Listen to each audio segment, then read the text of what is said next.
It's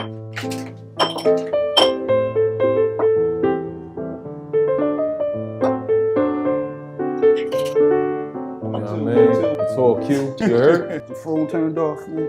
Yeah. My kid like to text me from school. Like it'd be 8:30 in the morning. Like, what you doing? First thing you gotta do is get the drink. And that's light. That's wine. This is wine. Everybody drinks it's wine. Early. Some Shiraz, Okay. Cabernet. Okay, a little blend. Yeah, it's a little blend. So this is a tiny room for elephants. So we had Tiny Room for Elephants. So This is dope. let me do my official introduction. I'm sorry. man. I'm sorry. This is my show. You got your show. This is my show. Welcome. Let me introduce myself. I'm Mike Greenwich. I'm the host. I'm the host of My bad. Drink. I can't help it. I saw a camera and I got a microphone on, so I start doing my thing. I apologize. So first of all, man, welcome to Overdrink, man, Thank and you. the Tiny Room for Elephant Studios. We're glad to have you here. Thank you, man. Hey, this is dope. This is super dope. We sit, we rap over the drink until the drink is gone. We talk about anything under the sun. We talk about what you do, where you're from, what you like, what you don't like. Whatever. My earliest memory of you, man. Okay. And you may not even remember this. I got one of you. No, this is different, right? So you were street teaming for Power 99. Yep. 52nd and Market, Freeway was doing an in-store at Sneaker Villa. Wow. And you running across the street. Yeah. My earliest memory. Wow. Let me tell you my earliest memory of you. We were on Market Street, not too far from Fox. Mm-hmm. And at the time, I'm on this show, and it was a show that people didn't want to be in Philly. Okay. So I'm taking these people out, people on the show. They were outsiders. And I see this one dude, and he's like, yo, how you gonna let Bull come into your city, Q? Come on, Q, these boys drunk. Yo, come on, Q, DZ loud. The people I'm with, they already know that people don't want them there. And the dude happens to be Mike. And I'm like, yo, this dude is wild. I'm like, yo, calm down. Like, no, Q, how you gonna be on that show with, like, come on, man, you ain't supposed to be like that. Q, you were like, let me tell you it something. was a Saturday night. Old City used to pop There back was then. two things going on that day. Okay. I know one of them. Yeah, I had that brown liquor going, right? Okay. So with my man, and you know, I'm an advocate of people deserving what they deserve. Yeah. You know what I'm saying? Yeah. And I watched you grind it out, and this was your city. So in my mind, I was like, yo, man, that show should be Q's show. Who this black dude they bring through here, and how they don't recognize that he should be the cat holding down that show. This city loved this dude, man. Yeah, but I think at that time, I didn't even know. I was a little scared. You know what I'm saying? I think I was scared. I never spoke up for myself to be, morning show to me was like a big feat. So at the time, it wasn't the right time. But what that did do for me, it made me humble myself and help others, and it prepared me for when I went to LA and worked with Big Boy, humble myself. So it was a part of the journey. Correct. Other people thought I might have been ready for other things, but I was half baked. It happens in time. And at that time, I didn't know you from Mike from Fox 29. I just remember that night. I'm like, face. I'm like, who is this dude? Wildin', like, bro, I got you. Yeah, but he was like, yeah. Yo, he was like, that's him. Yeah. I don't care. Like, I don't care. Q and Cosmic Kev are like the Stretch and Barbito. Yeah, that's my brother. You know what I'm saying? Yeah. Of New York, like 90s hip hop. Yeah. You know what I mean? Or like the Sway and Tech of the Bay Area. Yeah. Like y'all are like hip hop royalty in this city. Yeah. Man. Well, first Kev had the come up show, and he was doing it with another host, and it kind of like fell in my lap. The great thing about Kev was, at the time, he talking all the time now, but he didn't want to talk. So he's like, yo, you talk, I'll do the music, and we would debate on music. He was the first person outside of my family that was like, yo, dude got something. What was some of the cast that came through? Oh, like my some of the goodness. artists y'all had come through? Kanye West, 50 Cent before album comes out, Fab, Chris and Eve, Chris when he was 17, Major Figures, Mobb Deep, Mos Def, Nas after Ether, Jay-Z calling to hear records. Like who Over did the what? phone. Over the phone. It was like unbelievable times. Buckshot, that was my guy. Yeah. So I was able to meet all of these people through the hip hop show we would do every Friday night. So you ever have anybody come through, man, you asked me to freestyle, they said, I don't freestyle? I'm gonna tell you. Who was that? We had Fab. Just before you start, Yeah. I hate rappers that don't freestyle. Okay. So we had Fab come through, and Fab gave us a freestyle that he did on Clue. Everybody calling up, he did that on Clue, he did that on Clue. Respect to Fab. Fab, because it was lackluster. We like, Fab came back maybe like 2 weeks later and ripped it down. So it was a time of like, you had the freestyle to not only in your city, but you had the freestyle to like prove that you were an MC. Official, like you was real with it. You know who else? Skills. Skills was insane. It was to the point where he was coming up, get your tape decks ready, because it was one record that I felt that he sounded like Beanie Siegel on.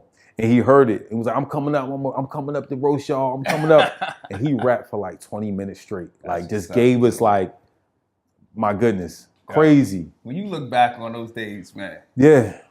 Dude.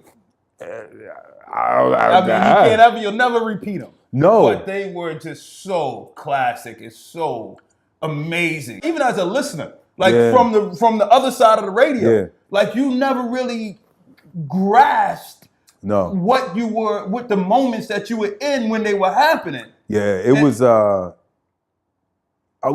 special. It's just these moments that I was able to have. And again, let's not act like it was sweet. It was very aggressive. Yeah.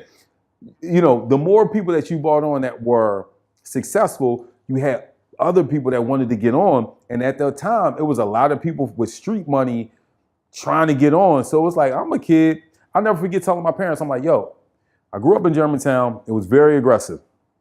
You know what I'm saying? I had my mom and dad, thank God for that.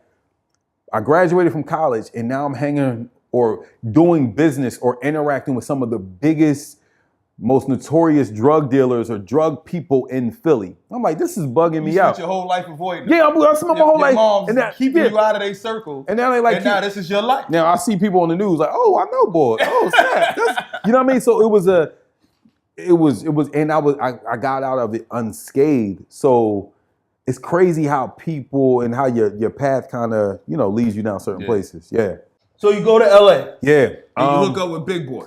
I knew I was leaving after that morning show I saw you, right? I knew I was leaving even before it started. And I thought we was losing something when you left. I'll be honest with you. I'm like, yo, this dude packing up and going to LA. But I respected it. Yeah. But I'm like, damn, like the city's about to lose. Because I didn't think he was coming back, I'll be honest. I didn't think I was coming back either.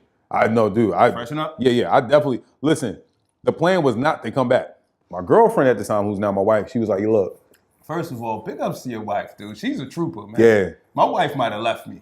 Dog, she motivated me to go. She was like, yo, dog, what you still, like, we leave. My boss at the time offered me, and I love her to death for this, she offered me 3 times what I was worth to stay and do the morning show.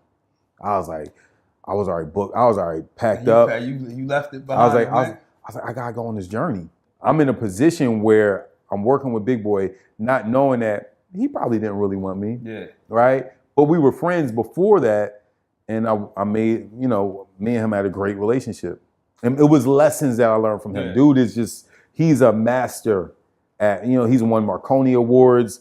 He's a master at what he does. And I didn't understand a lot of what he was doing until I came back to Philly. And it started coming back like end of M. Night movie. Like, oh, snap, I get it. See dead people. Dude, I call him, I'm like, yo, I still call him to this day like, thank you. Thank you. Like, you paid me to learn how to see beyond myself. Yeah. Came back home. I didn't want to come back. My wife wanted to come back because we had our first son, moved back. In hindsight, I'm like, we in LA, it's no wintertime. Yeah. But I got to spend the last 6 years of my mom's life. You know what I'm saying? And another thing, you played a really big part in this. I remember my mom loved Tiger Woods. You gave me tickets to go see Tiger. And my mom loved Tiger. And I took my mom, to the US Open because she loved Tiger. And you dropped them off at my mom's house. I remember that. I was over there. Mike, you've been woven in the fabric. It's funny how life will take you down paths and you don't even see where they're going, and then you end up plugging into people. Like it's just different steps in life. And like, yo, for me to see you on 52nd Street back in 01 or whatever it was. For you to see me over here on Market Street 6 years later. You know what I mean? And then for you to show up at the station working a couple years later. You know what I'm saying? And then all of a sudden we in the car together, FaceTime or Instagram Live or whatever. You know what I'm saying? And then for people to be like, yeah, that's Q's driving. And I'm like, hold on a second. Hold on a second. Hey, listen, man. It's been a great journey. You know what I'm saying? That's what's up, man. You know, hold up. You see it. Man, a little couture. Tell them what you want to tell them. I'm going to take a sip. It's a little couture. You know what I'm saying? You may be like, it's tight. I don't care. I'm changing. And you know, another thing is, people are afraid to change. You cannot be afraid to change. I hate to be aggressive with the close of the show. Okay. But my drink is done. Oh. And that's how the show ends, man. When my drink is empty, good thing you caught up, because you'd have just been sitting here by yourself. I ain't know. Brother, thank you, man, for coming through, man, and doing this over drink with me, man. I appreciate it, man. Thank you.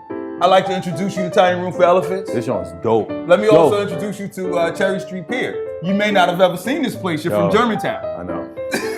It's like 5 minutes from work, and I didn't even come by. But I do follow Tiny Room for Elephants on Instagram. Gotta follow him on Instagram. I do. I follow what is it? Quincy Harris. Quincy Harris now. It's no Q Deezy's dead. Well, he's still there, he's still there, but he ain't on social media. Dude, I'm trying to expand. Like, that's my role. You know how many people like, yo, you got. They want you to stay the same. I'm going. They like what they like. I'm the same. Too. I'm expanding. It's just like, it's more to me, like father, husband. You know what I mean? Q Deezy is pre-dad, pre-husband. Yeah. But I was still the same person. Braids. I went to Catholic school. Like, I'm not. So Q Deezy was fake. No, it wasn't fake. I love music. I love rap music. I just don't have time. I don't have time to know they just put me on. So Q Deezy Did you know? Front. You like that chick Ball? She really went from LA. Yeah, she was at the Catholic school. Bro, you know, Plies was the valedictorian. I wasn't that. I was just a music fan.